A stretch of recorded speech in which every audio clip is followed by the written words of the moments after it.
یو کس دی هغه د خاکې ماکې جوړی مونږ خو چې د کله د خاقو د ډرامو والا وګورو که نه مونږ ویل کافر دی داسې دی په پټ اړیک لګو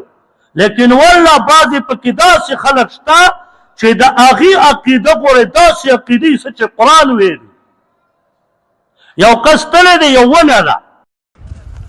دا وګورئ ملګرو دا ونه ده او په دې پسې د ځینو خلکو دا پلاستیکي دا ټوکړې تړلې دي او دا د دوی عقیده ده چې دې ونه پسې موږ دا وتړو نو موږ له به الله اولاد راکړي او غوټه ونه ده او په هغه ونه کې خلک لګیا دي او دومره کپړې راوړي او په ونې پورې تړي نو هغه سړی په ویډیو کې وایي چې د دې خلکو په دې عقیده ده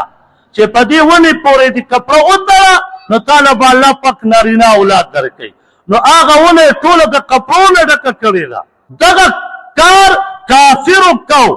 د عمر رضی الله تعالی عنہ د نبی علیه السلام په دور کې یو ونه په خدایتوب نیولې وه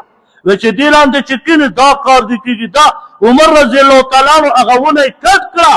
نو دغه علاقې والا ته په کار دا دي چې د عمر رضی الله تعالی عنہ سنت پوره کوي ورشئ او دا ونه د میز نه کټ کوي